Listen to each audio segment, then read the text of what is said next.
Chicas, buenas noches, ¿me escuchan?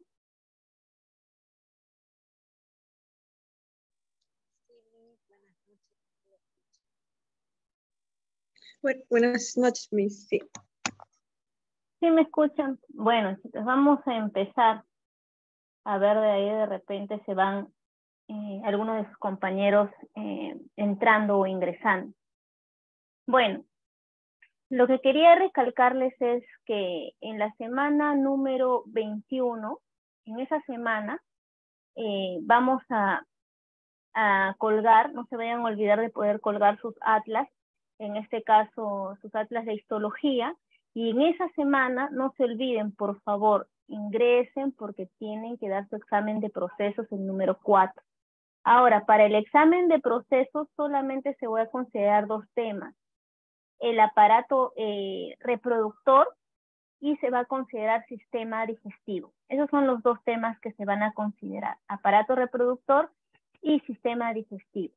No vamos a tomar aparato urinario y tampoco glándulas endocrinas. Solamente son 2 temas y dentro de esos temas son un poco largos los temas. Por favor, traten de ir repasando. Ya la semana que viene es la semana 20, la que subsigue la semana 21 y bueno, ya estamos cerca de culminar el curso. Entonces vamos a empezar la clase del día de hoy. El día de hoy vamos a hablar de aparato reproductor. ¿Sí se me escucha bien? ¿Sí se escucha? Sí, profesora. Ya, vamos a hablar de aparato reproductor tanto masculino como femenino. En este momento, por ejemplo, vamos a hablar de aparato reproductor masculino. Sabemos que el aparato reproductor masculino va a tener ciertos componentes y entre los cuales tenemos, por ejemplo, al testículo, tenemos a las vías espermáticas extratesticulares, a las glándulas sexuales accesorias y a los genitales externos. Con respecto al testículo, vamos a hablar de los túbulos seminíferos, de los conductos intratesticulares, ya sea de los túbulos rectos o de la red testicular, en las glándulas sexuales accesorias, de la vesícula seminal, de la próstata, de las glándulas vulvouretrales, en los genitales externos, principalmente el pene, y en las vías espermáticas de los conductillos eferentes, del epidídimo y el conducto deferente. Esos son los temas principales que vamos a abordar el día de hoy con respecto a aparato reproductor masculino.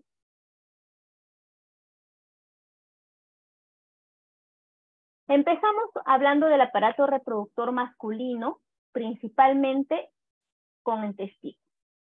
Sabemos que el testículo es un órgano ovoide, que lo encontramos en pares, que van a estar ubicados fuera de la cavidad abdominal, se van a encontrar dentro del escroto, y el escroto es un pequeño saco de piel delgada. Entonces, dichos órganos, es decir, los testículos, se van a encontrar unidos a la cavidad abdominal a partir de un cordón que se conoce como el cordón espermático. Con respecto, por ejemplo, al testículo, si nosotros queremos ver la parte histológica, entonces histológicamente hablando, ese parénquima del testículo se va a organizar en túbulos. Entonces, esos túbulos en los cuales se está organizando ese parénquima del testículo son los túbulos seminíferos. Acá, por ejemplo, podemos observar un corte transversal de esos túbulos seminíferos. Y cada uno de ellos, como ustedes pueden observar, se encuentra revestido por un epitelio bastante peculiar. Cada uno de los túbulos seminíferos. Este es un túbulo seminífero, el de aquí ya viene a ser otro túbulo seminífero, ¿ya?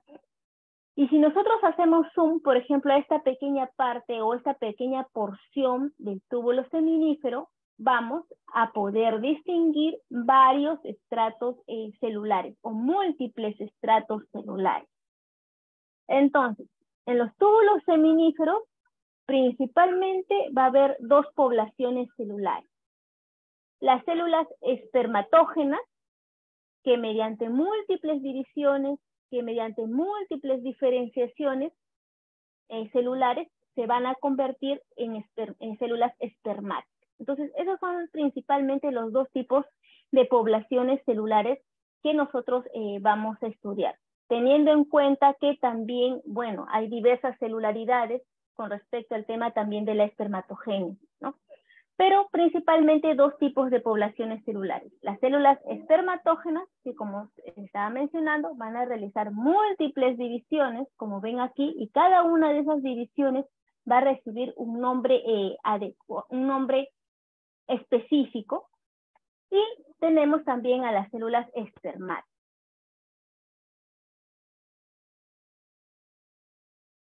Entonces, hay varias celularidades en el tema, por ejemplo, de las células que van a provenir, en este caso, del testículo, o las células que vamos a poder encontrar ahí. Tenemos, por ejemplo, una de ellas, que son las células de Sertoli. Estas células de Sertoli son las que están señaladas con el puntero de color azul. Son células cilíndricas, son células que van a tener evaginaciones tanto en la parte lateral como en la parte superficial.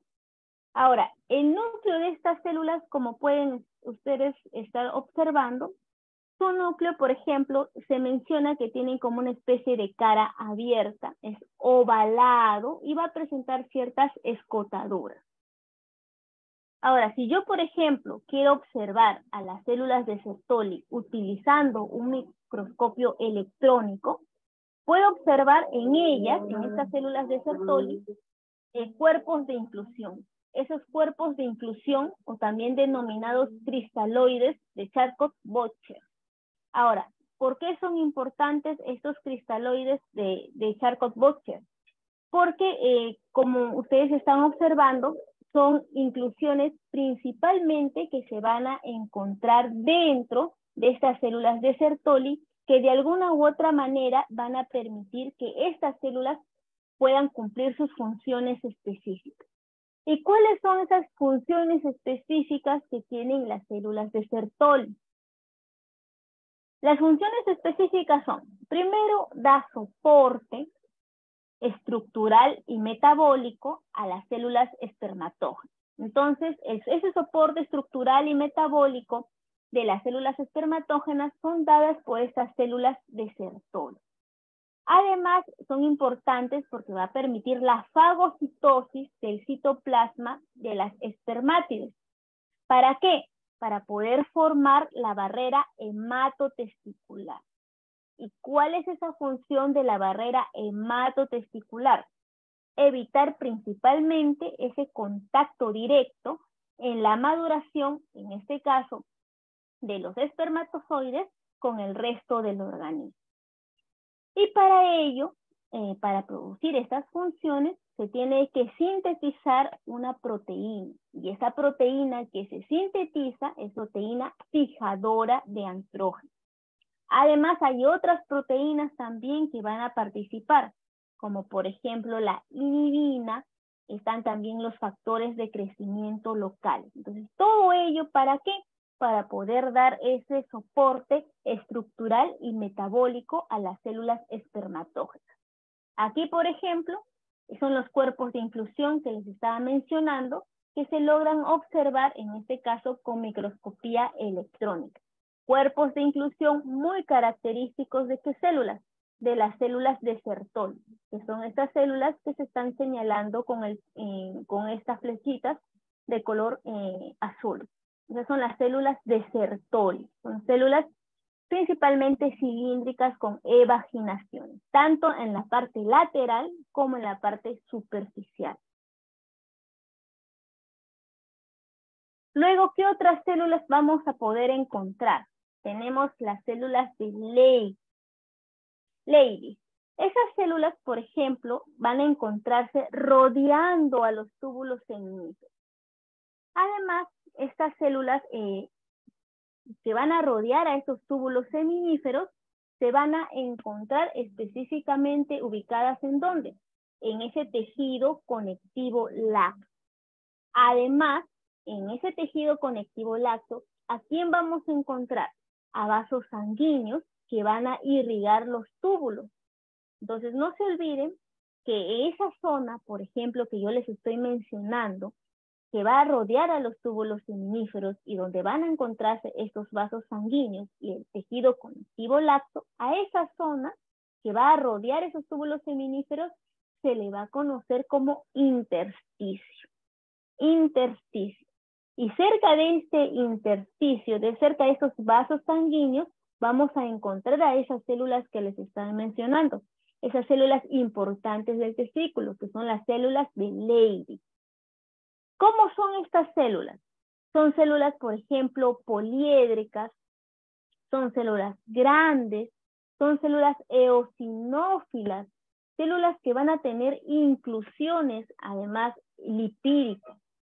Otro punto importante, que esas inclusiones lipídicas que van a tener estas células de Leydig, ¿dónde la vamos a encontrar? En su citoplasma.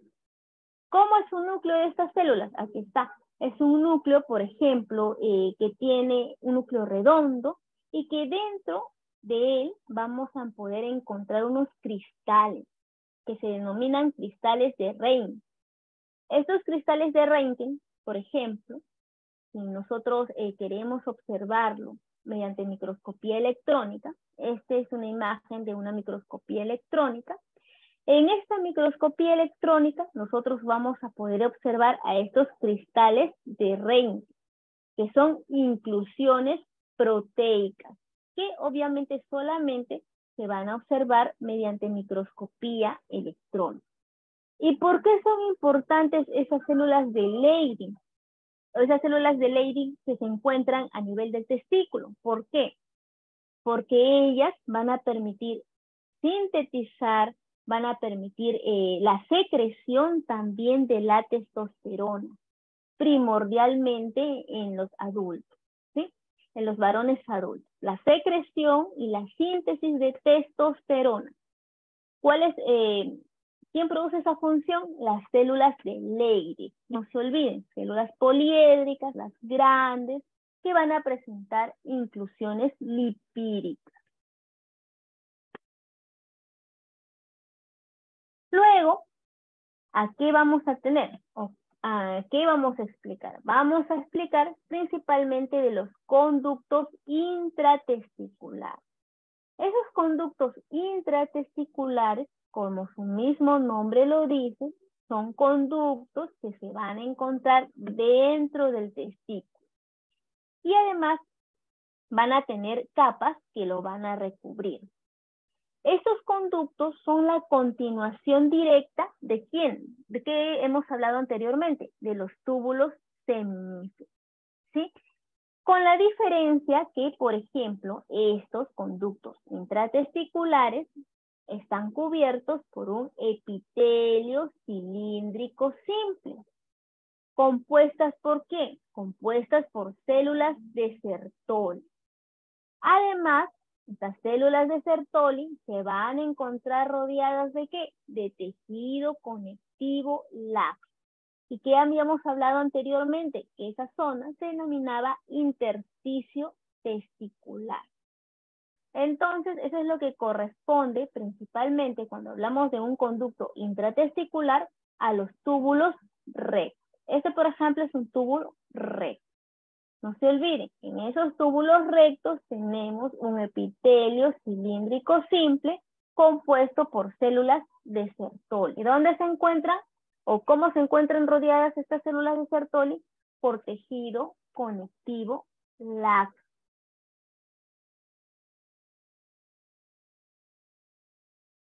Luego, lo que nosotros hemos visto aquí, estos son los túbulos rectos. Pero también aparte de túbulos rectos, como conductos intratesticulares, tenemos en este caso a la red testicular. Todo esto se denomina red testicular. En el caso, por ejemplo, de la red testicular, estos túbulos, por ejemplo, que son rectos, se van a anastomosar entre sí, es decir, se van a unir entre sí. De tal manera que estos conductos, por ejemplo, que hemos hablado anteriormente, los conductos seminíferos, van a formar una red. esa red va a dar en origen, en este caso, a los conductos intratesticulares. Y toda esa red que yo les estoy mencionando se denomina red testicular. Esta red testicular se va a caracterizar, ¿por qué? Porque está tapizada por un epitelio cúbico simple, que tiene microvellosidades cortas, pero también tiene, en este caso, algunos cilios. ¿Por qué? Porque esos cilios que van a tener, en este caso, esta red testicular, le va a ayudar a que se pueda desplazar por, en este caso, los espermatozoides. ¿Esto por qué? Porque esos espermatozoides que se van a desplazar a través de esa red testicular todavía no tienen movilidad. Es decir, todavía no tienen flagelos. Por eso esos cilios los van a ayudar a que esos espermatozoides se puedan desplazar. Además, esta red testicular se encuentra o está rodeada por un tejido conectivo lácteo. Pero ese tejido conectivo lácteo que rodea, en este caso, a la red testicular, ese tejido conectivo lácteo es muy vascularizado. Muy vascularizado. Luego, por ejemplo, de esa red testicular que les estoy mencionando, tenemos a las vías espermáticas. Entonces, después de la red testicular, los conductos salen, en este caso, de esta túnica denominada túnica albuginea. Y además, salen estos conductos de esta túnica, como les estaba mencionando, que se encuentra en el testículo y van a dar paso o van a dar origen ¿a quién? Van a dar origen a las vías espermáticas. Entonces, estas vías espermáticas que se originan a partir de esa túnica albuginea, disculpen, de esa túnica albuginea, se van a formar embriológicamente, o mejor dicho, van a provenir embriológicamente de unos conductos, de unos túbulos. Esos túbulos se denominan túbulos mesonéfricos. Túbulos mesonéfricos. O también denominados conductos de Wolff. Tubos mesonéfricos o también denominados conductos de Wolff. Entonces, vuelvo a repetir. Después que se haya formado esa red testicular, todos esos conductos de la red testicular, ¿de dónde van a salir? De túnica albuginea. ¿Para qué? Para que puedan formar, en este caso, las vías espermáticas, las cuales embriológicamente, ¿de dónde provienen? De los túbulos mesonéfricos o también denominados conductos de Wolff. Y ahí vamos a dar paso a los conductos deferentes. Entonces, esas vías espermáticas se van a iniciar ¿con quién? Con los conductos deferentes. Normalmente, por ejemplo, esos conductos deferentes son aproximadamente 20 en número, aproximado 20. Esos conductos deferentes van a empezar a enrollarse para formar una estructura en forma de cono, lo que se conoce como conos eferentes, el cual van a salir del testículo ¿hacia dónde? Hacia el epidídimo. Estos conos eferentes van a medir aproximadamente 10 milímetros, ¿sí? Y además, en su interior de esos conos eferentes va a haber conductillos. Esos conductillos se van a superenrollar. Y si es que nosotros, por ejemplo, extendemos esos conductillos que se encuentran dentro de estos conos eferentes, si los extendemos, vamos a tener aproximadamente un tamaño de 15 a 20 centímetros. De 15 a 20 centímetros. Además, estos conductos deferentes tienen su mucosa. Y esa mucosa de estos conductos deferentes está formado o están tapizados por un epitelio cilíndrico pseudoestratificado. Y este epitelio cilíndrico pseudoestratificado, a su vez, está compuesto por dos tipos celulares. Las células cilíndricas ciliadas y las células cúbicas pero que tienen microvellosidad. ¿Y cuál es la función, en este caso, de esta celularidad presente en la mucosa? Su función es reabsorber el líquido testicular excedente que se encuentra rodeando a la mucosa y en la cual también vamos a encontrar una celularidad denominada leiomiocito, principalmente en esa capa muscular, la cual es circular. Entonces esos leiomiocitos van a encontrarse en esa orientación circular que en conjunto con las células ciliadas van a ayudar a que se pueda desplazar los espermatozoides. Ojo, que habíamos mencionado que esos espermatozoides que se van a desplazar son espermatozoides no móviles. ¿Y a través de dónde se van a desplazar? A través de esos conos eferentes. Aquí está, por ejemplo, no se olviden, ese epitelio cilíndrico pseudoestratificado, que tiene obviamente cilios. Puede tener células cilíndricas ciliadas o células cúbicas. Por ejemplo, estas son las células cilíndricas. Este de aquí, considerada como una célula cúbica con microvellosidades. Eso le da un aspecto que este epitelio sea pseudoestratificado. Entonces no olvidemos el epitelio de los conductos deferentes.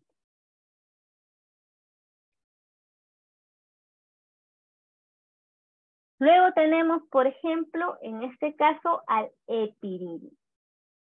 La segunda porción, por ejemplo, de las vías espermátidas se encuentra conformada por el epididio. ¿Cuánto mide el epidídimo? Aproximadamente mide 7.5 centímetros. Este epidídimo, por ejemplo, se va a encontrar también con un tubo súper enrollado, que va a medir aproximadamente de 4 a 6 metros si es que nosotros lo logramos extender. Igualmente, este epidídimo va a tener una mucosa, y esa mucosa que tiene está formada por un epitelio cilíndrico pseudoestratificado con estereocidio. Epitelio cilíndrico pseudoestratificado con estereocidio. Y en este epitelio cilíndrico pseudoestratificado, a su vez, encontramos dos tipos de células. ¿A qué células? A las células principales, que van a tener esos estereocilios, y vamos a encontrar también a células basales, que son las células madre, que se van a encargar de poder regenerar todo ese epitelio, en este caso del epididio. Además, va a tener también su capa muscular. Esa capa muscular va a tener un músculo liso. Y esa capa muscular se caracteriza porque, en este caso, se va a poder observar dos zonas importantes en este epidídimo.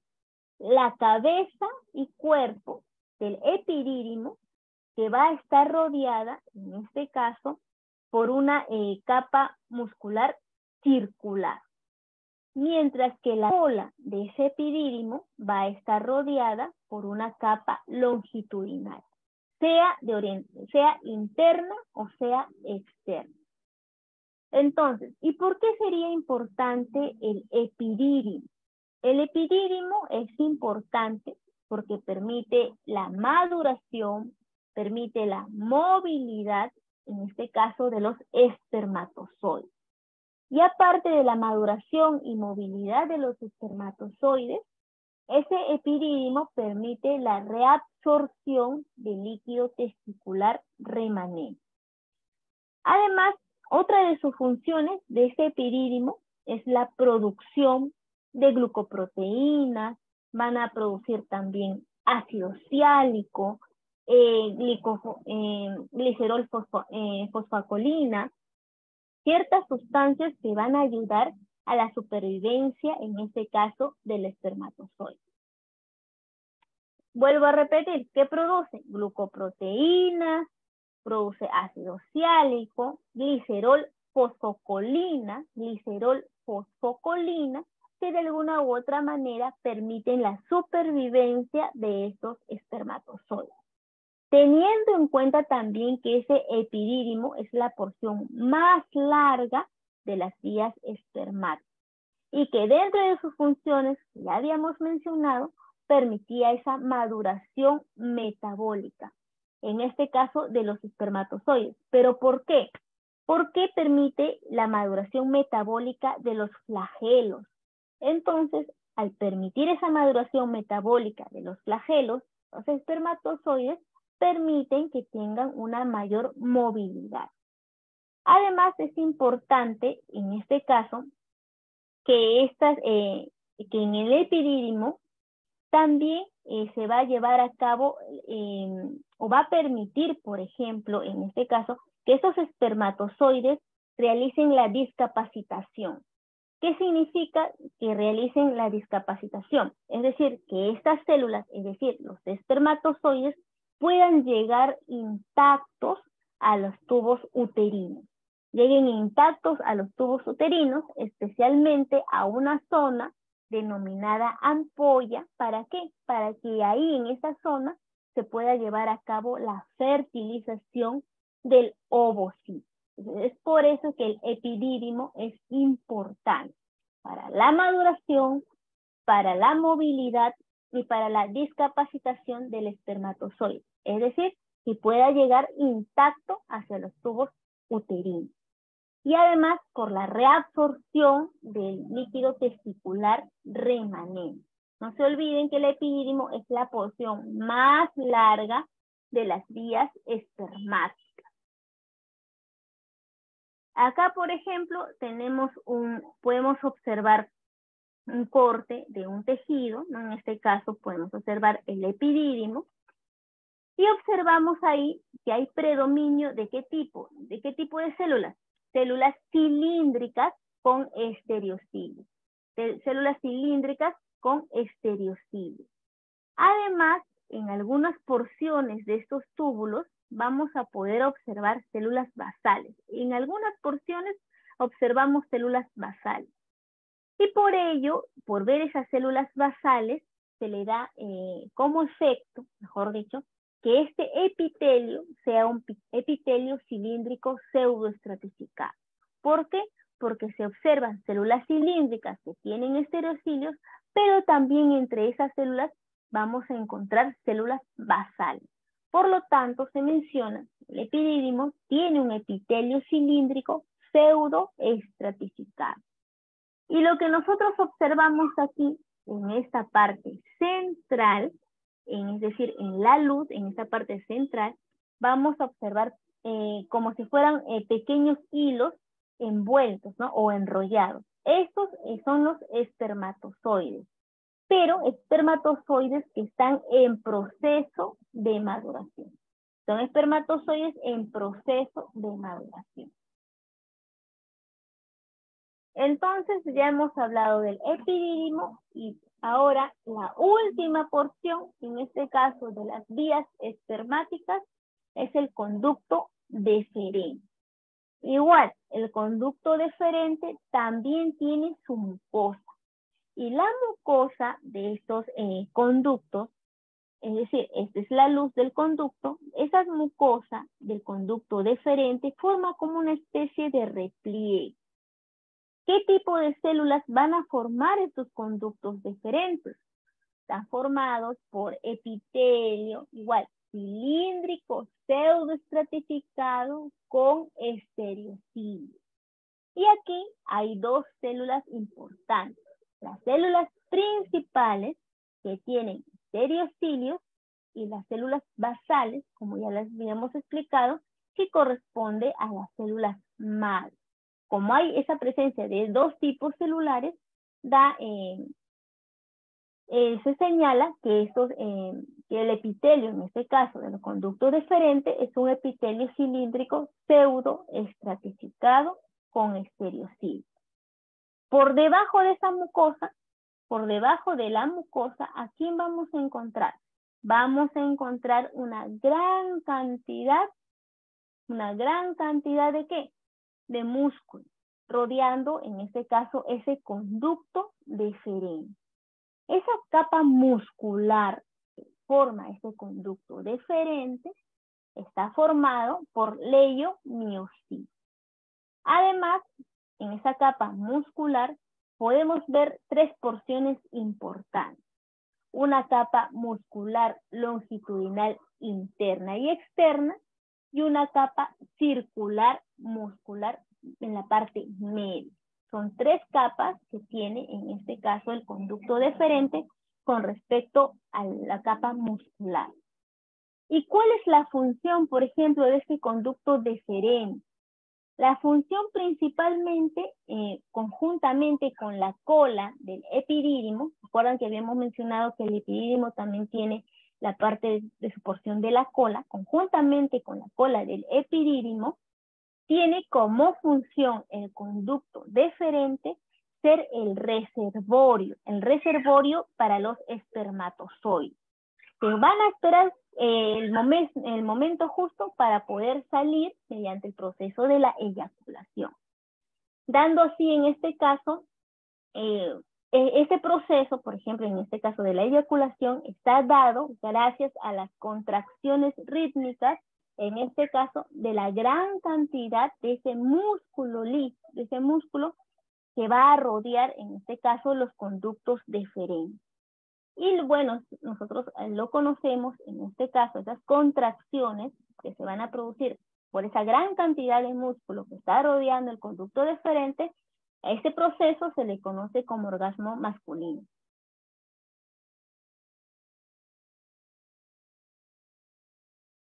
Entonces, aquí, por ejemplo, tenemos a los conductos deferentes.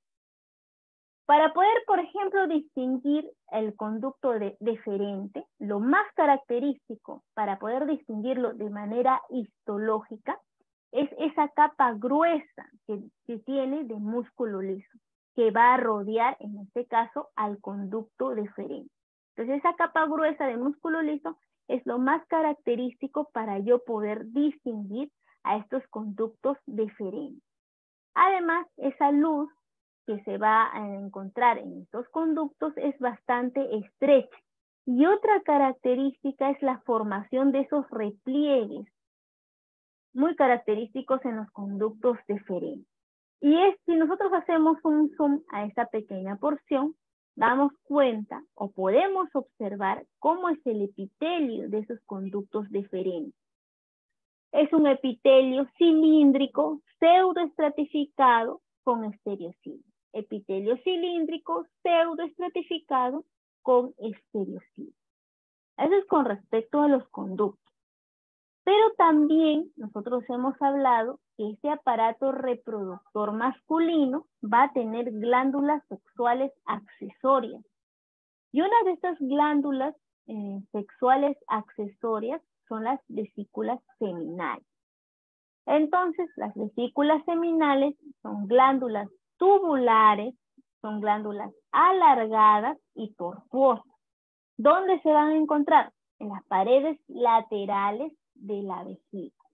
Y se caracterizan porque van a tener muchos o innumerables repliegues, como su epitelio de la mucosa, en este caso de las vesículas seminales. El epitelio de la mucosa de las vesículas seminales tiene un epitelio cilíndrico pseudoestratificado,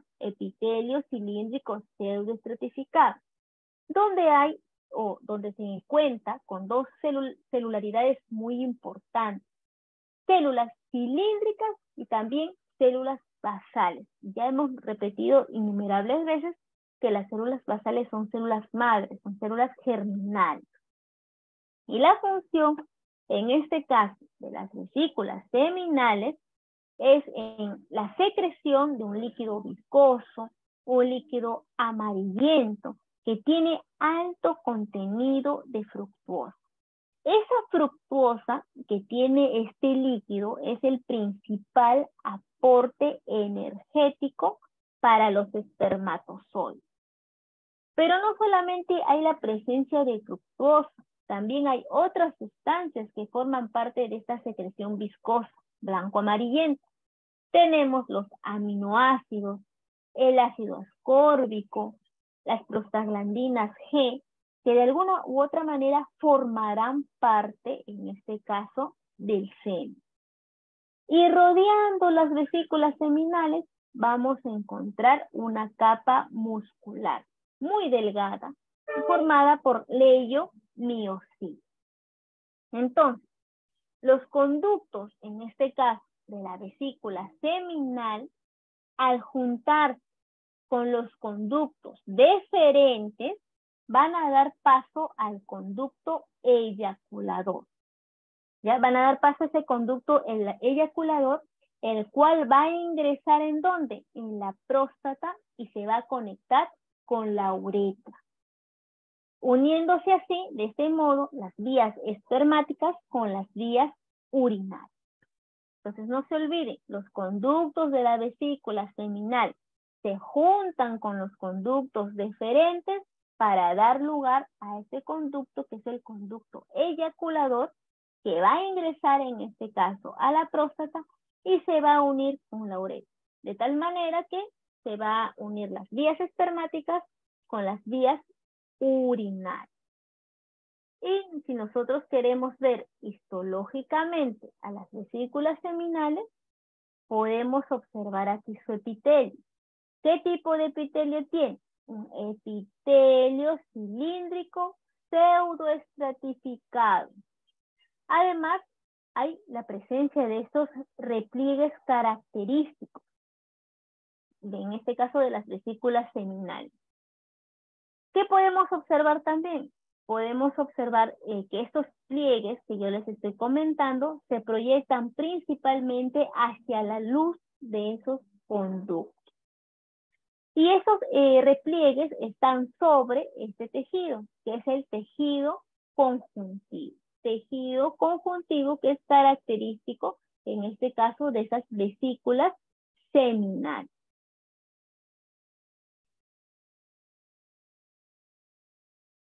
Otra estructura, por ejemplo, que podemos observar es la próstata.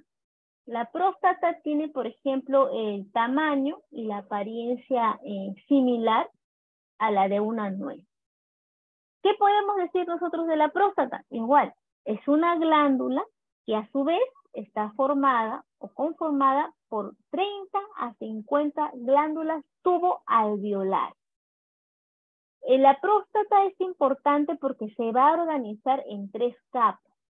Tiene una mucosa interna, tiene una submucosa intermedia y su última capa que es la capa periférica.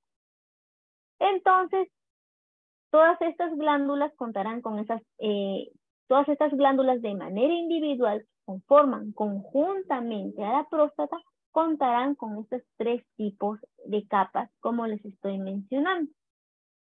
Ahora, otro punto importante, por ejemplo, que tenemos que tener en cuenta es que en la próstata tenemos su capa mucosa. Esta capa mucosa de la próstata está formada por un epitelio cilíndrico pseudoestratificado. Epitelio cilíndrico pseudoestratificado. Este epitelio cilíndrico pseudoestratificado de la mucosa de la próstata se encuentra bajo la influencia, en este caso, de una hormona, que es la DHT. ¿Qué hormona es? La dihidroxitestosterona. Vuelvo a repetir, entonces, ese epitelio cilíndrico pseudoestratificado va a estar influenciado por la DHT, que es la dihidrotestosterona. Dihidrotestosterona.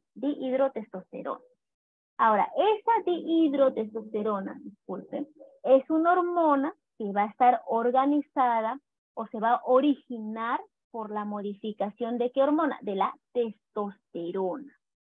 A partir de una enzima. ¿Cuál es esa enzima? La 5-alfa reductasa. Y esa enzima, dicha enzima, se encuentra presente en las células del epitelio prostático. Vuelvo a repetir. Ese epitelio cilíndrico pseudoestratificado se encuentra bajo la influencia de una hormona, que es la DHT, que es la dihidrotestosterona. Dihidrotestosterona. Es una hormona que se va a originar por la modificación de la testosterona. ¿Y qué enzima participa? La 5-alfa reductasa.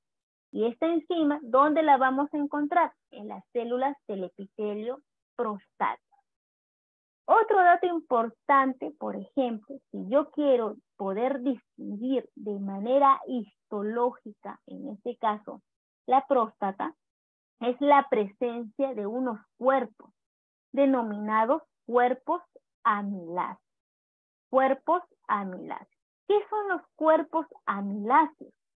Son precipitaciones proteicas, ¿sí? Las cuales van a poder calcificarse y cuando se calcifican estos cuerpos amiláceos, dan lugar a lo que se conoce como las concreciones prostáticas. Lo malo es que no siempre en un preparado histológico, en un campo de preparado histológico, en este caso de la mucosa de la próstata, vamos a encontrar estos cuerpos amiláceos. ¿Y cuál es la función en este caso? La función principal es la secreción de un líquido claro, un líquido con un pH de 7.29, un pH alcalino. Ahí vamos a encontrar en este líquido ¿a qué sustancias? A la fosfatasa ácida prostática, encontramos a la fibrinolicina, encontramos al ácido cítrico, al antígeno prostático específico. Lo más importante, por ejemplo, en este caso es el antígeno prostático específico. ¿Por qué? Porque ese antígeno prostático específico lo podemos medir en sangre. Y ese antígeno prostático específico es un parámetro muy útil para poder nosotros valorar en laboratorio ciertas patologías prostáticas. ¿Cómo qué patologías? Como por ejemplo el cáncer o la hiperplasia prostática. Además de este líquido que nosotros estábamos mencionando, que se forma, ese líquido claro alcalino, que va a formarse por la próstata, tenemos que tener en cuenta que aparte de esa mucosa, está formada también por una parte fibromuscular. Esa parte fibromuscular tiene tejido conectivo denso y regular, que tiene abundantes leiomiocitos. Entonces, lo más relevante, por ejemplo, de las glándulas prostáticas es el estroma que lo está rodeando. Principalmente ese estroma, como les estoy mencionando, caracterizado por la presencia de un estroma fibromuscular. Fibromuscular.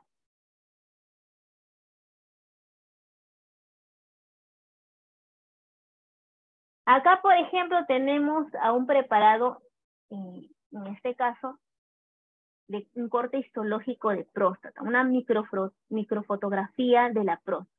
En este caso, lo que estoy rodeando con mi puntero está teñido con hematoxilina y eosina, que es una tinción convencional, y de este otro lado, la tinción tricrómica de Gomoy. Entonces, ¿qué puedo observar? ¿Cómo es el epitelio? Es un epitelio cilíndrico pseudoestratificado. Ese epitelio va a estar revistiendo cada uno de los tabiques, en este caso.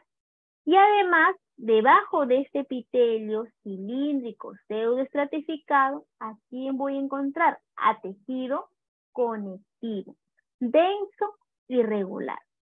¿Qué más? Podemos encontrar qué tipo de músculo. Músculo liso. Ahora, si ustedes observan, aquí hay unas estructuras. Estas estructuras son estructuras circulares, estructuras rosadas intensas. Esto corresponde a los cuerpos amiláceos. Son los cuerpos amiláceos que habíamos mencionado que son muy característicos y que nos permiten distinguir, por ejemplo, el tejido de próstata. Entonces, aquí, por ejemplo, en este otro preparado histológico, vamos a poder observar estas estructuras también, estructuras redondeadas, pero en comparación con las anteriores son de mucho mayor tamaño. Estas de aquí corresponden a las concreciones prostáticas. ¿Y qué son las concreciones prostáticas? Son los cuerpos amiláceos que ya se han calcificado. Cuerpos amiláceos que ya se han calcificado.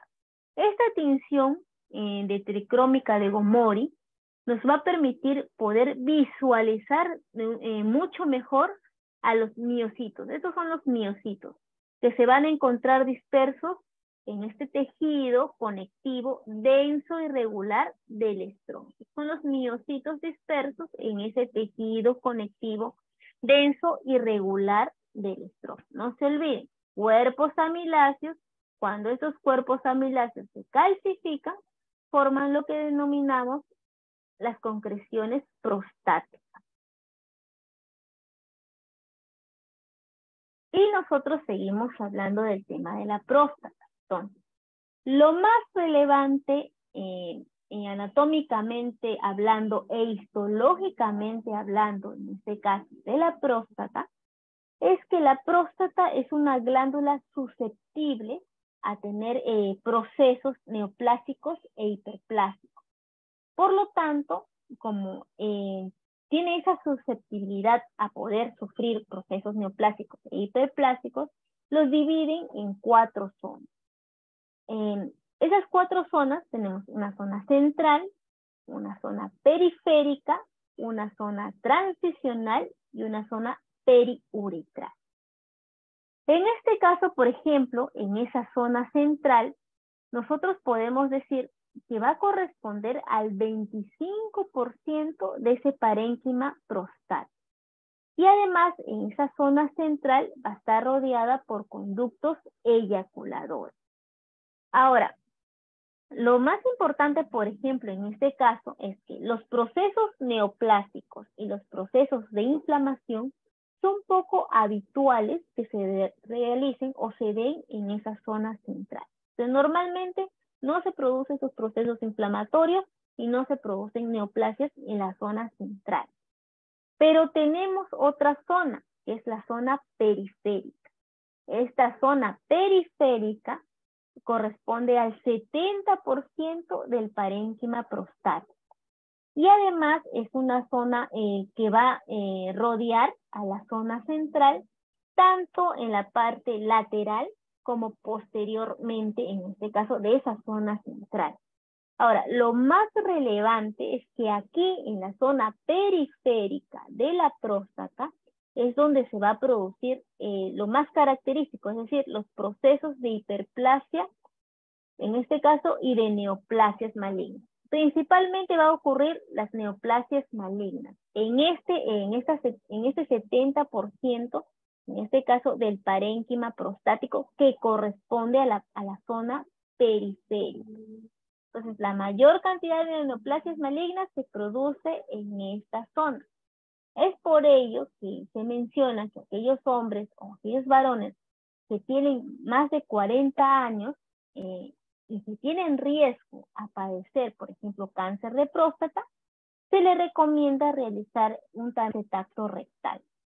Por eso, porque en esa zona periférica es donde se va a producir la mayor cantidad de neoplasias malignas y además porque es muy accesible a que se pueda realizar en esta zona la palpación rectal, en la zona periférica. Luego tenemos otra zona, que es la zona transicional, que equivale al 5% en este caso del parénquima prostático.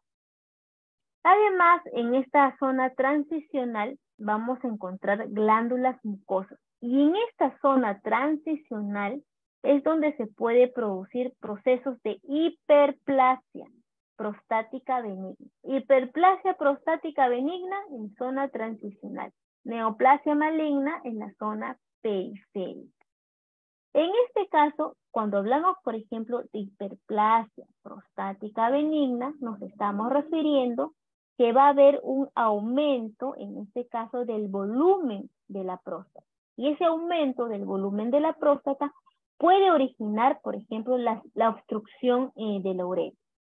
Y hay otro espacio denominado espacio periuretral.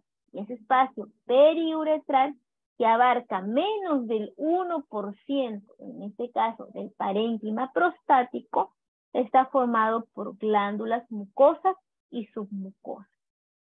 Entonces, en ella encontramos a las glándulas que se encuentran ubicadas, como yo les estaba mencionando, dentro de las capas mucosas y submucosas de las glándulas prostáticas. Entonces, no se olviden con respecto a las zonas, tanto que ha permitido una división tanto anatómica y clínica con respecto a la próstata. La zona periférica, donde se produce mayormente la neoplasia maligna, y la transicional, la hiperplasia prostática benigna. Es lo más relevante con respecto a este tema de esta diapositiva. Luego de la próstata, ¿a quién tenemos? A las glándulas vulvouretrales, o también denominadas glándulas de Cooper. También se denominan así. Estas glándulas son glándulas tuboalveolares y están compuestas, por ejemplo, o mejor dicho, son del tamaño de un guisante. ¿Y dónde se van a encontrar? A ambos lados del inicio de la uretra, y también van a desembocar en la uretra. Estas glándulas tuboalveolares se van a caracterizar porque tienen una mucosa. Igualmente, esta es la mucosa. Esta mucosa de estas glándulas vulvouretrales están formadas por un epitelio cilíndrico simple, que está, en este caso, bajo la influencia directa de ¿qué hormona? De la testosterona.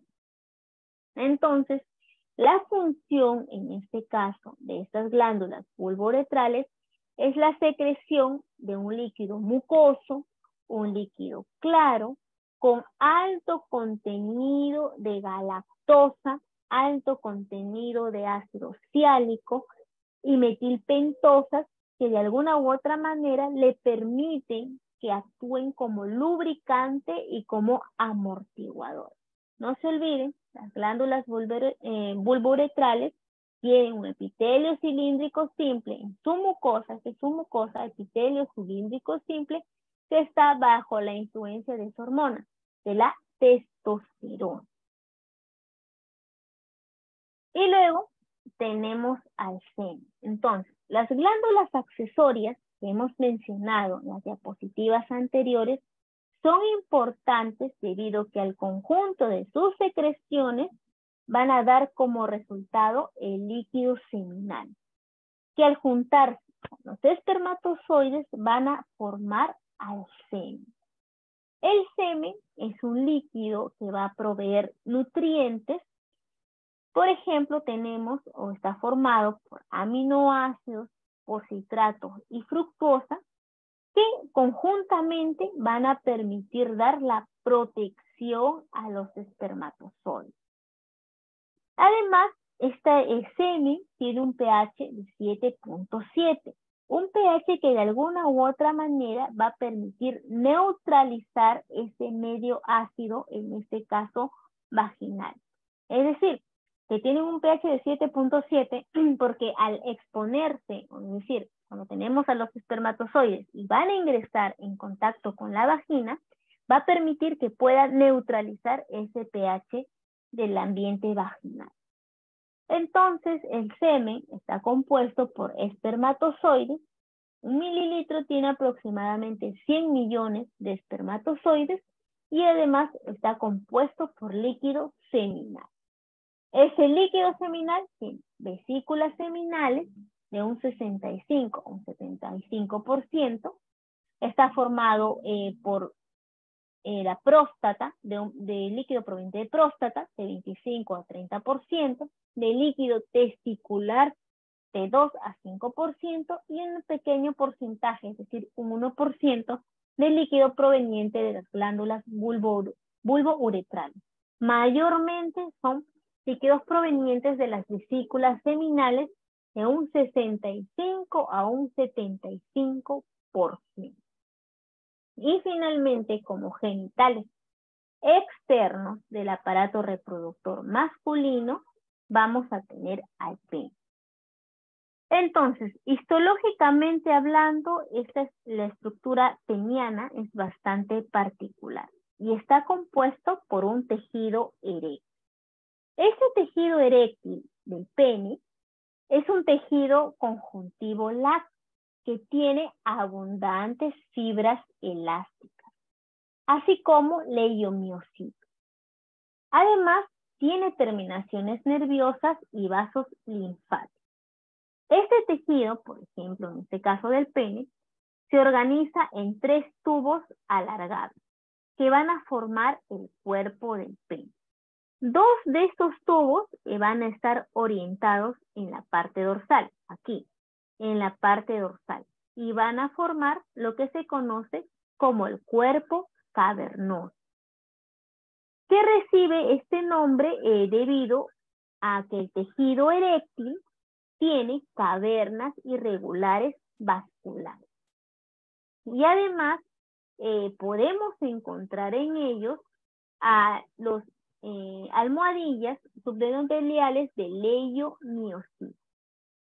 Es decir, que por ejemplo, cuando estos leiomiocitos se van a encontrar relajados, van a permitir el paso de la sangre. ¿Proveniente de dónde? Proveniente de las arterias profundas del pene. ¿Hacia dónde? Hacia las cavernas. Y al contraerse, van a evitar el paso, en este caso, hacia afuera de dichas sustancias, permitiendo, en este caso, que la sangre se acumule en las cavernas. Cuando se acumula esa sangre en las cavernas, dan la firmeza, en este caso, al pene. Además, yo les estaba mencionando que este tejido eréctil va a formar unos espacios irregulares. Esos espacios irregulares que van a formar este tejido eréctil está revestido por endotelio. Esos espacios irregulares se denominan cavernas, que son espacios bastante vasculares, que se van a llenar de sangre y van a permitir, en este caso, la erección del pene. Y esa erección del pene, vuelvo a repetir, es gracias a esas almohadillas subendoteliales de leiomiocitos. Aparte de esos 2 tubos que están orientados de manera dorsal, que les estaba mencionando, que son los cuerpos cavernosos, tenemos otro cuerpo, que es el cuerpo esponjoso. Entonces, ese tercer tubo que se orienta en la parte ventral, aquí, se denomina, en este caso, cuerpo esponjoso. Este cuerpo esponjoso está formado por cavernas regulares. Y además también tienen tejido eréctil, pero con menos fibras elásticas. Además, donde en los cuerpos esponjosos vamos a encontrar una estructura, y esta estructura se denomina uretra. Además, estas estructuras a su vez están rodeadas por un tejido conjuntivo fibroelástico, lo que va a formar a la túnica albuginia. Entonces, tener en cuenta también que en estas cavernas regulares de los cuerpos esponjosos es muy importante que esos espacios van a tener menos oportunidad de poder expandirse en comparación con los cuerpos cavernosos. Y además que en ese espacio de los cuerpos esponjosos, del cuerpo esponjoso, disculpen, vamos a encontrar a la uretra. Entonces, si nosotros queremos ver preparado histológico, en este caso del pene, esta es una microfotografía coloreada con tricrómica de Mason, podemos observar en este corte transversal del pene los 2 cuerpos cavernosos. Además, observamos aquí al cuerpo esponjoso y aquí a la uretra. Esta estructura, la uretra. Y estos cuerpos cavernosos están rodeados por abundante tejido conectivo denso y regular. Aquí, por ejemplo, este es el cuerpo cavernoso. Esta túnica que lo rodea es la túnica albuginia, compuesta por tejido conectivo denso y regular. Y este de aquí corresponde a un cuerpo esponjoso. En este caso, Estas cavernas que tienen son cavernas regulares, mientras que las cavernas que tienen el cuerpo cavernoso son irregulares. Además, ¿cómo yo puedo diferenciar un cuerpo cavernoso de un cuerpo esponjoso? Principalmente por esta estructura de aquí, que tiene o que va a formar pliegues, ¿no?, de manera irregular, que está rodeada de endotelio. ¿Cómo se llama esta estructura? La uretra. Es decir, el cuerpo cavernoso yo lo puedo diferenciar con el cuerpo esponjoso mediante la uretra. Además, tenemos, por ejemplo, a la parte del glande. El glande es la prolongación del cuerpo esponjoso. Además, tenemos en la uretra una porción denominada fosa navicular. Los espacios, en este caso vasculares, también se van a transformar y también van a drenar hacia la uretra. Además, en el glande tenemos a las venas musculares. Que de alguna u otra manera estas venas musculares van a ayudar a poder desocupar la sangre que se va a encontrar, en este caso, dentro del tejido eréctil. Esa piel que va a rodear, en este caso, el glande, es una piel muy delgada, principalmente. Y está caracterizada porque está formado por tejido conectivo laxo. Además, tiene glándulas sebáceas, pero que no están asociadas a folículos pilosos. Y además, esta piel tiene un pliegue que al acercarse al glande se le conoce como prepucio, que en su cara interna de la mucosa carece de estrato córneo. Entonces se caracteriza por carecer de ese estrato córneo. Si nosotros queremos ver histológicamente, aquí, por ejemplo, ¿qué podemos tener? Aquí vemos a la piel delgada que va a cubrir el pene. Es una piel delgada. ¿Qué tejido vemos aquí? Tejido conectivo laxo que se encuentra en relación a la túnica albuginea. Y aquí vemos espacios vasculares o cavernas que se encuentran, en este caso, con presencia de eritrocitos. Mientras que en esta imagen de aquí vamos a ver tejido eréctil también, pero los espacios vasculares están llenos de sangre, están llenos de eritrocitos. Y además, igualmente, están revestidos por un endotelio de tejido conectivo laxo. Y esta estructura que está marcada aquí son los nervios. Entonces, eso es con respecto al aparato reproductor masculino. Y recordemos que tenemos una actividad que tenemos que realizar, que son enfermedades relacionadas al aparato reproductor masculino, que de alguna u otra manera voy a ampliar un poco más los días de realización para que puedan presentar todos sus trabajos a tiempo. Eso es con respecto al aparato reproductor masculino. Luego, vamos a ver del aparato reproductor femenino.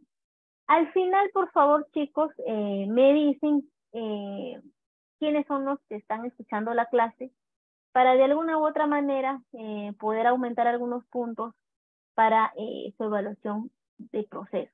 De ahí me avisan, por favor.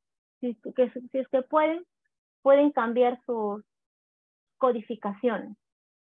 Ya sigamos entonces ya con el aparato reproductor femenino para poder terminar la clase del día de hoy.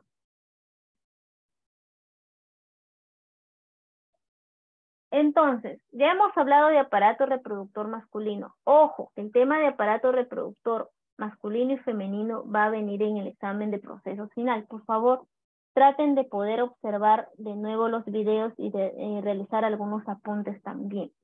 Cuando hablamos, por ejemplo, de aparato reproductor femenino, tenemos que tener en cuenta que el aparato reproductor femenino, para su estudio, lo podemos dividir en genitales internos y externos. Asimismo, en el aparato reproductor femenino tenemos a la glándula mamaria. Entonces, como genitales internos, ¿a quién tenemos? Al ovario, tenemos a la trompa de falopio, está el útero, el cuello del útero y la vagina. Y como genitales externos, ¿a quién está? Al monte de Venus, a los labios menores, a los labios mayores. Tenemos también a las glándulas de Bartolín, está el orificio vaginal, tenemos al meato uretral, ¿no es cierto? Y además al clítoris. Entonces, hay genitales internos y genitales externos que van a formar el aparato reproductor femenino. Y para nosotros poder tener en cuenta con el tema del aparato reproductor, en este caso femenino, es importante tener en cuenta el ciclo menstrual. Sabemos que el ciclo menstrual van a ser una serie de cambios que se van a llevar a cabo a varios niveles, en este caso en nuestro cuerpo. Estos cambios que se van a producir principalmente son hormonales y que pueden estar o que se regulan principalmente en la hipófisis. Por lo tanto, hay cambios a nivel del ovario, hay cambios... Disculpe, Miss, buenas noches. Disculpe, no se ve nada en su pantalla. ¿Está mostrando algo? ¿No se ve? A ver, chicos. A ver un ratito. ¿Ahí se ve? Ahora sí. Gracias. Ahora sí. Ya. A ver. Ya. Ya, chicos, entonces como yo les estaba mencionando, con respecto al aparato reproductor femenino, tenemos genitales internos, tenemos genitales externos, y aquí vamos a ver un poquito del tema de la glándula mamaria. Y en genitales internos tenemos al ovario, a las trompas de falopio, al útero, al cuello uterino, a la vagina. Y como genitales externos tenemos al monte de Venus, al clítoris, a los labios mayores, a los labios menores, tenemos también a glándulas como las glándulas de Bartolín, que también se encuentran presentes como parte de genitales externos. Ahora, como les estaba mencionando, para conocer un poco más con el tema de aparato reproductor, es importante, en este caso femenino, conocer un poco del tema del ciclo menstrual. Sabemos que el ciclo menstrual va a producirse por una serie de cambios que se van a llevar a cabo en varios niveles de nuestro cuerpo, principalmente, obviamente, las mujeres. Y que estos cambios son netamente hormonales, que están regularizados o regulados a nivel de la hipófisis, y que hay cambios, ya sea a nivel del ovario, cambios del endometrio, cambios que se van a producir en el tema de las glándulas mamarias. Entonces, el ciclo menstrual aproximadamente dura de unos 28 a unos 30 días, de los cuales del día 1 al día 4 tenemos el tema de la menstruación. Del día 4 al día 14 tenemos a la fase folicular o también denominada fase proliferativa. Y en esa fase folicular o fase proliferativa, predominantemente van a estar el tema de los estrógenos. Y que del día, por ejemplo, del día 14 en adelante, del día 14 principalmente se da la ovulación. Y en ese día 14 de ovulación tenemos un pico máximo ¿de qué hormona? De esta hormona, la hormona luteinizante o la hormona LH. Y que del día 14 en adelante, dependiendo también del ciclo menstrual, se encuentra ¿qué fase? La fase lútea o también denominada fase secretora. ¿Donde qué hormona va a proliferar? La progesterona. Es la que va a encontrarse en su pico máximo. Es solamente un pequeño dato con respecto al ciclo menstrual.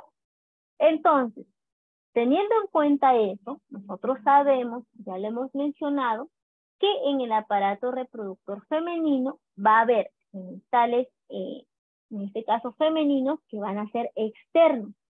Y además hay genitales internos. Vamos a empezar con los genitales externos. Entre estos genitales externos, por ejemplo, ¿a quién tenemos? Al monte de Venus. Ese monte de Venus está formado por tejido graso, que se encuentra ubicado sobre la sínfisis del pubis, principalmente sobre la pelvis. Además, este monte de Venus está cubierto por vello y ese vello se recubre principalmente a partir de la pubertad. Esa piel que forma ese monte de Venus es una piel delgada y en ella vamos a encontrar abundantes glándulas sebáceas, glándulas sudoríparas, vamos a encontrar folículos pilosos, vamos a encontrar terminaciones nerviosas. Eso es con respecto al monte de Venus. Luego tenemos a los labios mayores y labios menores. Labios mayores y menores. Los labios, por ejemplo, mayores, esos son los labios mayores. Los labios mayores se van a encargar de proteger a qué labios, a los labios menores, y se van a encargar de proteger también a la vagina. Esos labios mayores están cubiertos por piel delgada y además en ellos encontramos también anexos. Esos anexos cutáneos que podemos encontrar en los labios mayores tenemos pelo, tenemos las glándulas sebáceas, tenemos las glándulas sudoríparas. Y en el interior de esos labios mayores hay una delgada capa ¿de qué tejido? De tejido muscular liso. Además, hay abundante tejido adiposo con tejido conjuntivo subepitelial. Entonces, vuelvo a repetir, hay abundante tejido adiposo añadido a tejido conjuntivo subepitelial en los labios mayores. Esos labios mayores tienen una capa delgada ¿de qué? De músculo liso. Mientras que los labios menores, estos labios menores están cubiertos por un epitelio plano estratificado con un delgado estrato córneo. Además, también tiene tejido conectivo muy vascularizado, pero no hay tejido adiposo. No hay tejido adiposo. Mientras que en los labios mayores sí hay tejido adiposo, en los labios menores no hay tejido adiposo. Si en los labios mayores habíamos mencionado que hay glándulas sebáceas, glándulas sudoríparas, en los labios menores las glándulas sebáceas son no funcionales.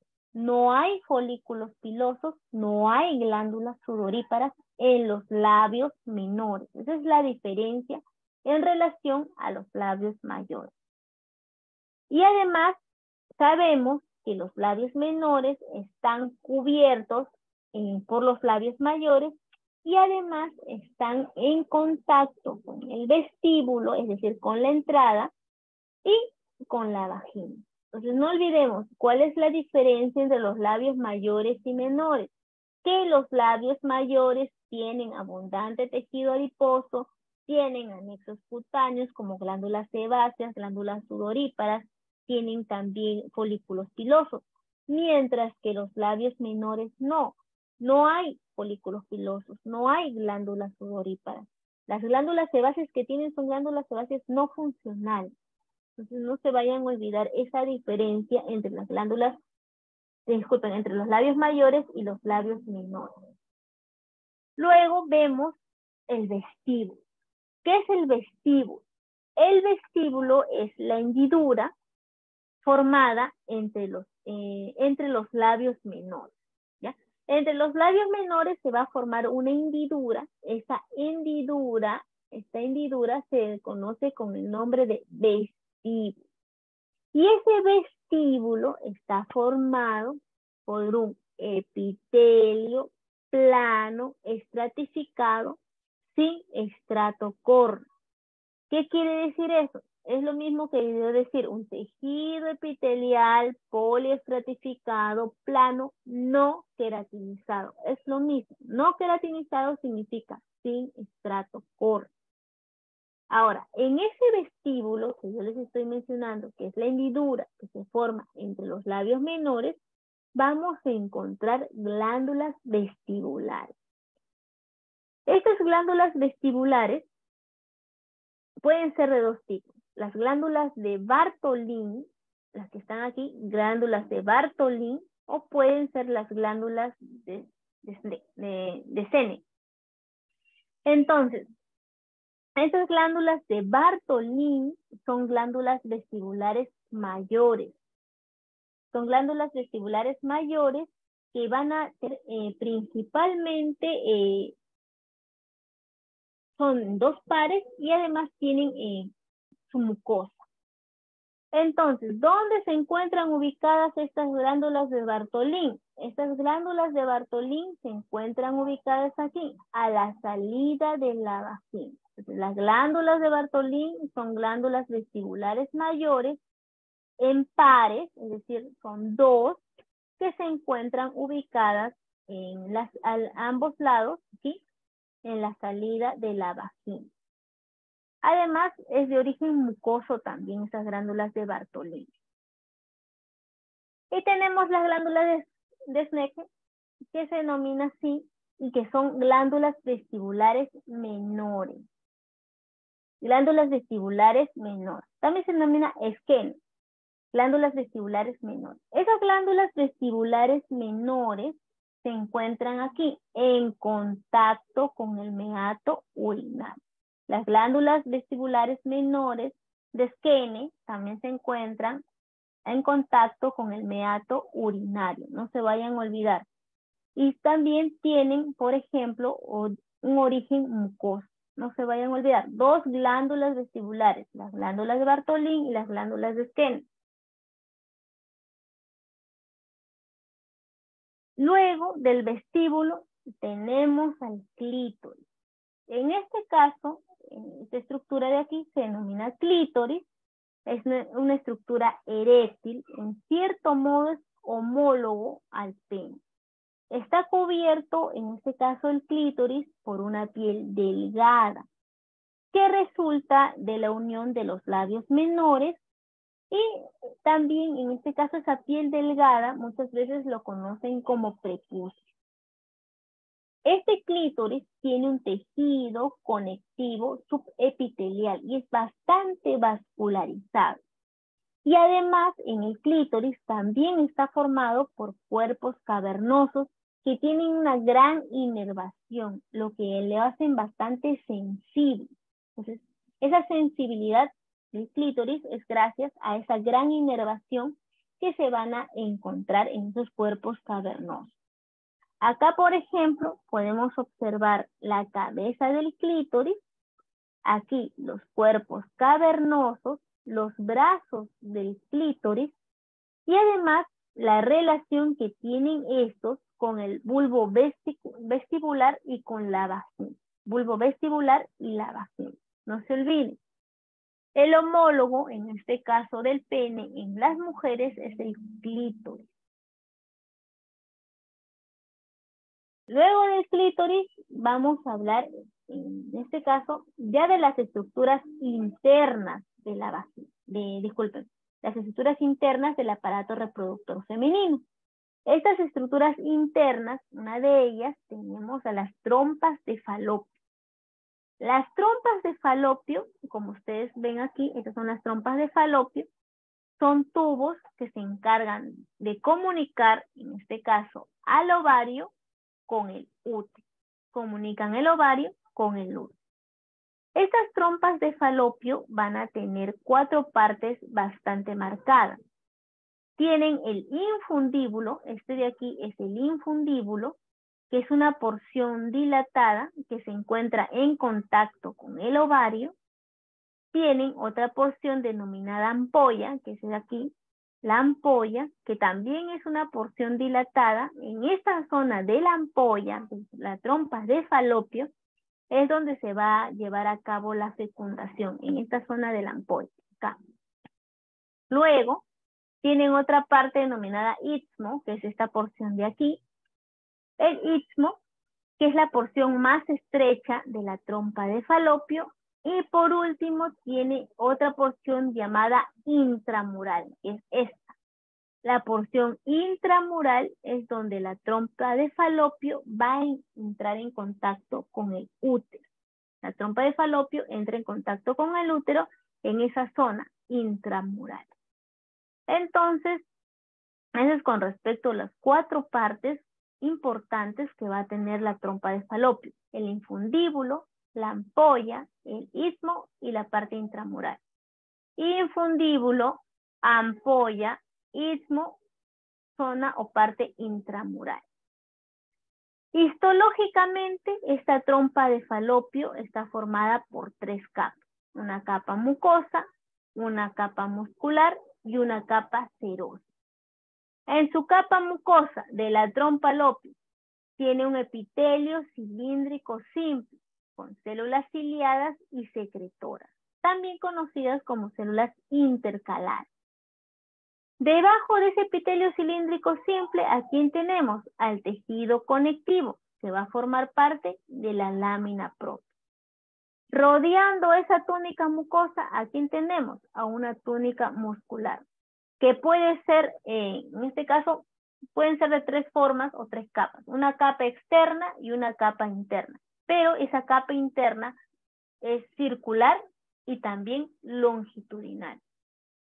Y finalmente tenemos otra capa, que es la capa serosa, que está formada por peritoneo. Ojo, el peritoneo, en este caso, tiene un epitelio plano, simple, que en la parte baja de él encontramos a tejido conectivo laxo.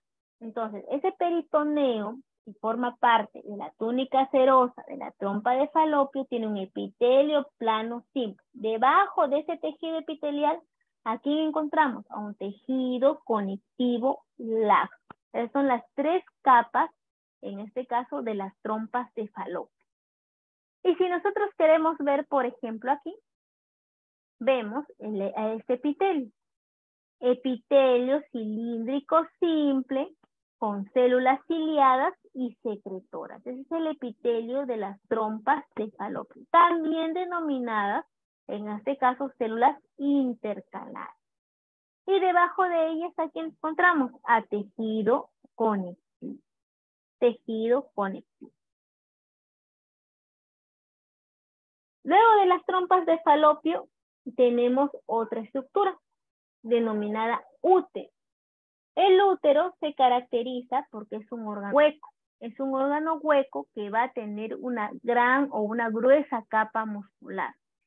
Este útero, a su vez, comprende de 3 porciones. Esta porción que es el fondo, el cuerpo y el cérvix del útero. Fondo, cuerpo y cérvix uterino.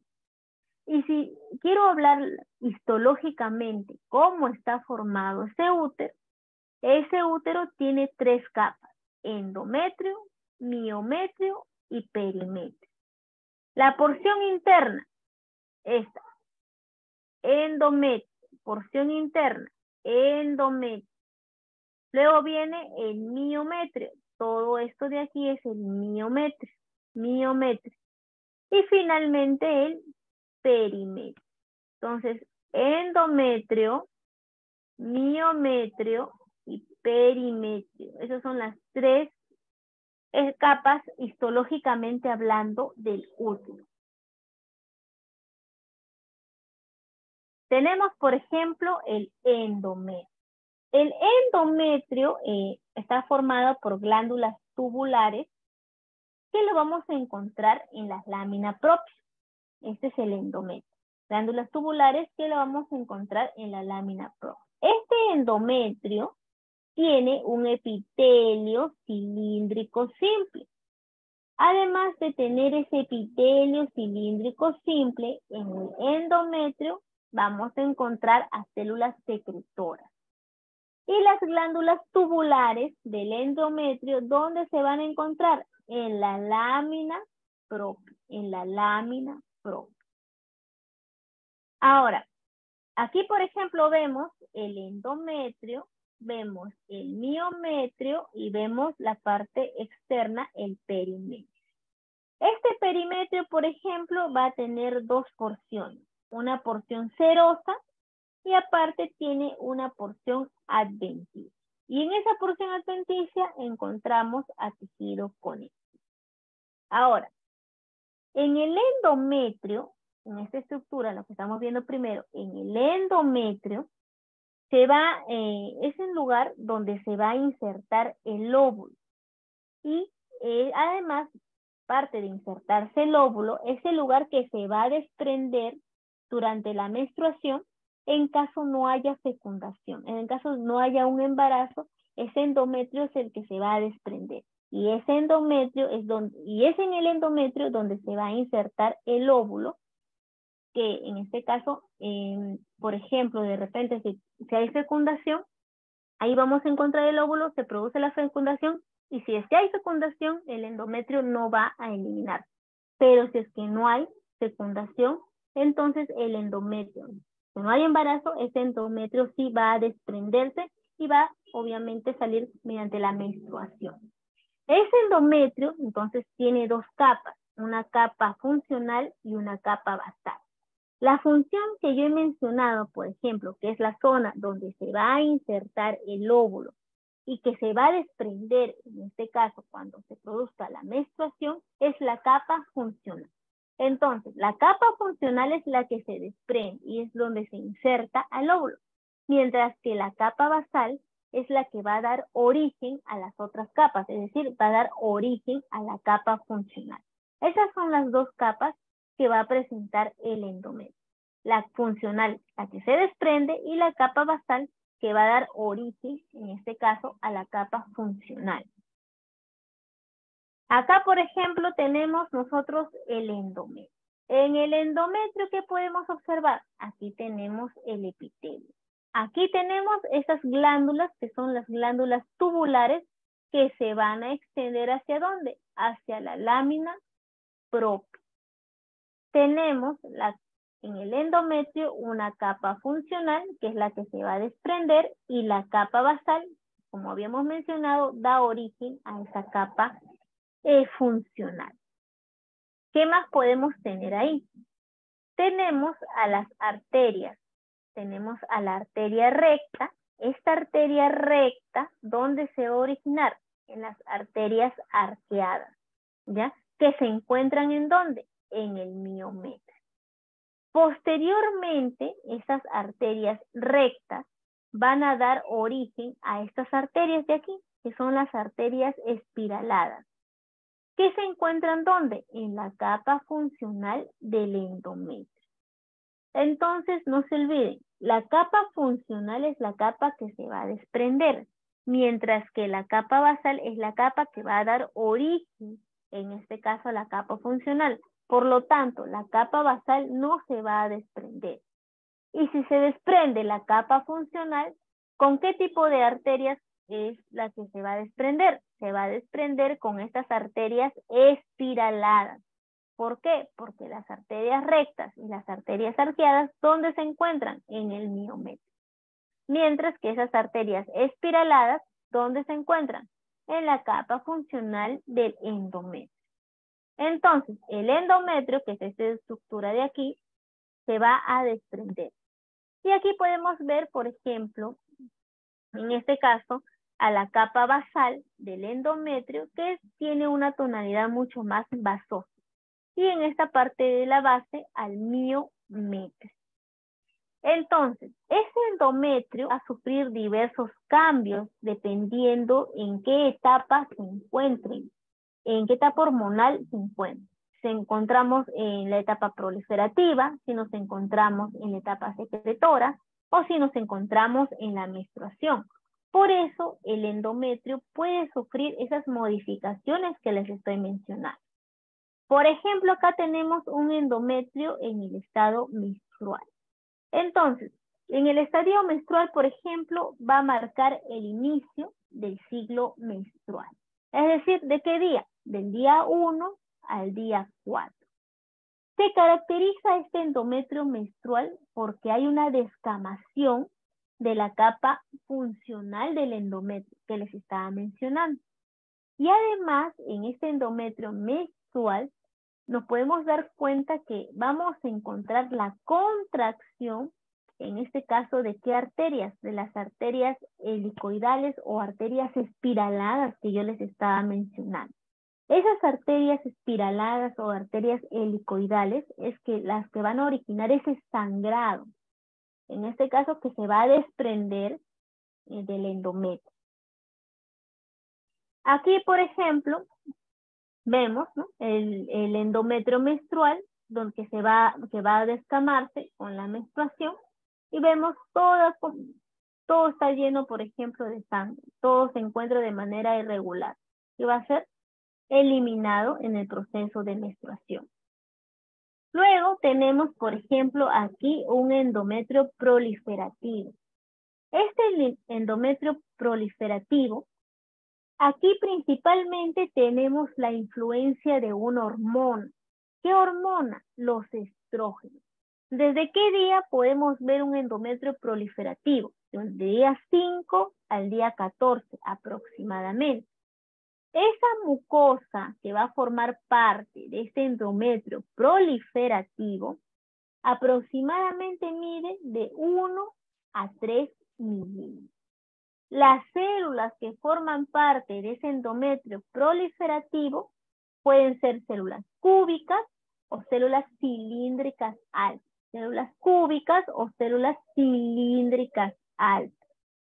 Además, ojo, un punto importante para yo poder distinguir un endometrio proliferativo de el otro tipo de endometrio secretor son los túbulos. ¿Cómo se encuentran los túbulos? Los túbulos son rectos, ¿ya? Túbulos rectos, poco tortuosos, pero principalmente túbulos rectos.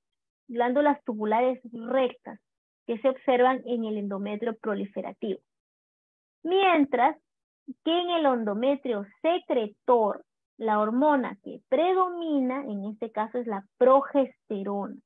¿De qué día? Del día 14 al día 28 aproximadamente. Este endometrio secretor se caracteriza porque su mucosa es bastante gruesa, de 6 a 7 milímetros.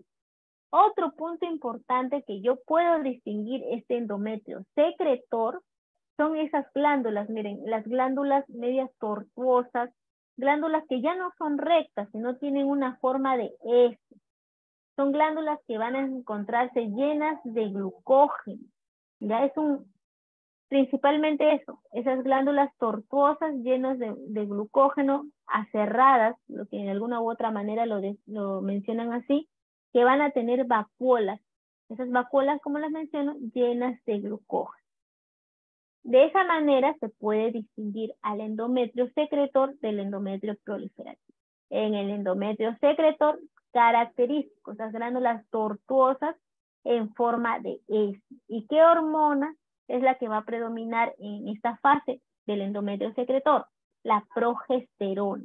Mientras que en el endometrio proliferativo, los estrógenos.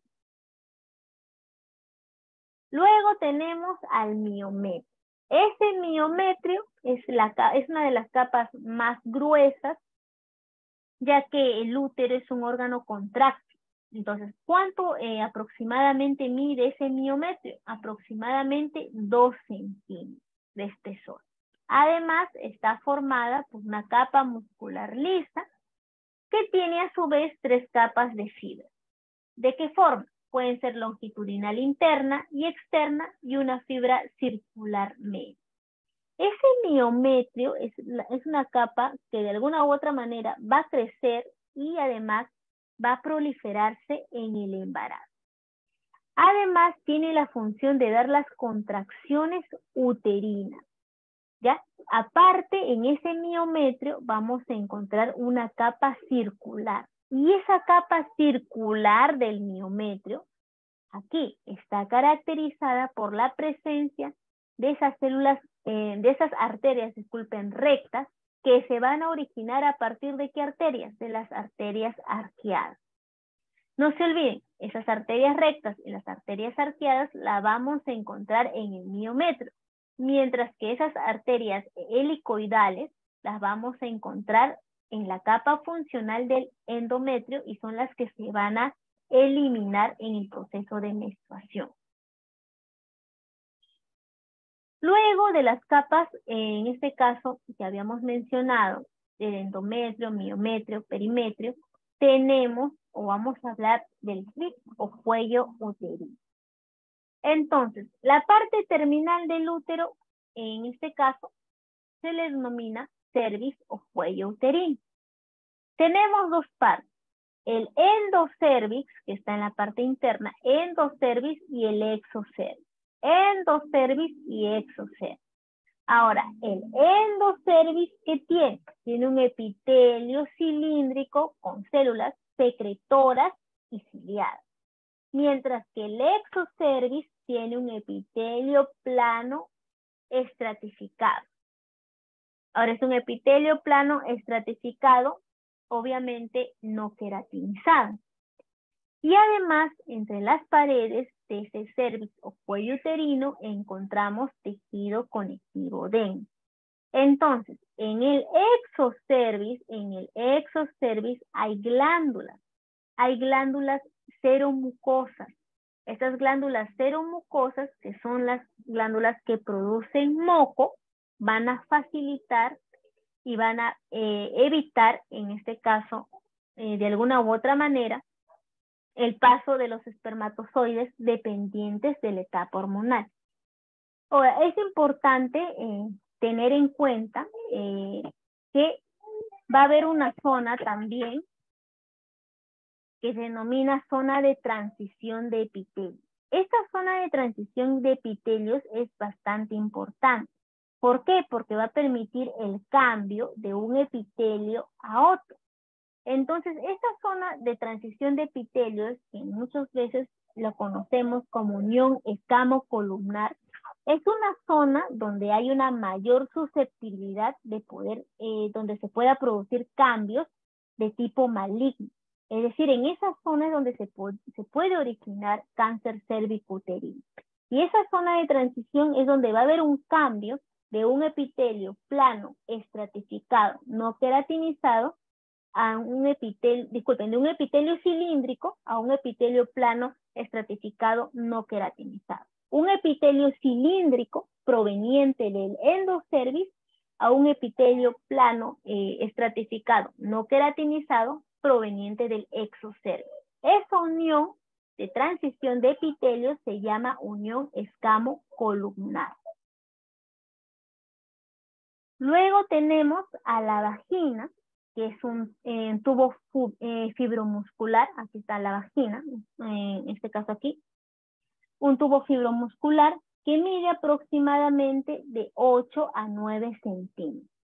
Es un conducto cilíndrico y la vagina es la entrada, en este caso que se va a conectar con el vestíbulo y se encuentra ubicada debajo de la entrada del uretro, que se extiende ¿de dónde? Desde la vulva hacia el cuello del útero. Entonces, aquí por ejemplo tenemos a la vagina, en este caso es la vagina, que es un tubo fibromuscular, como les había mencionado, y aquí está el útero, el endocervix y el exocervix, endocervix y exocervix uterino. Ahora, la vagina a su vez tiene tres capas, una capa mucosa, tiene una capa muscular y una capa adventicia. Esa capa mucosa de la vagina está formada por un epitelio plano estratificado sin estrato córneo. Y aquí, en esta capa de la mucosa, vamos a tener a las células de Langerhans. Ojo, la lámina propia de esta capa mucosa de la vagina no hay glándulas. Ahora, ese moco que se produce no va a provenir en este caso de la mucosa de la vagina porque no hay glándulas. Este moco proviene de las glándulas del exocervix. El moco proviene de las glándulas del exocervix, no de la vagina porque ahí no hay glándulas. Ahora, en la capa muscular tiene fibras longitudinales externas y circular interna. Y en la parte de la capa adventicia, un tejido conectivo fibroelástico. Ahora, Con respecto, por ejemplo, al tema de la vagina. Acá tenemos ya un preparado histológico de la vagina. La parte de aquí es la capa mucosa. ¿Qué tipo de epitelio tiene? Un epitelio plano, estratificado, sin estrato córneo.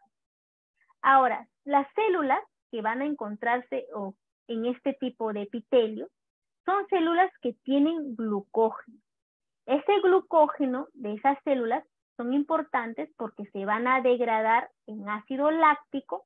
¿Por quién? Por la flora normal, es decir, por los lactobacilos vaginales. ¿Para qué? Para que puedan mantener ese pH de la vagina.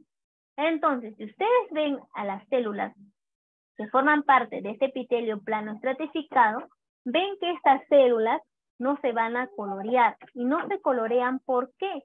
¿O por qué se ven blancas? Porque tienen abundante glucógeno. Y ese glucógeno no se logra teñir con la coloración de hematoxilina y eosina.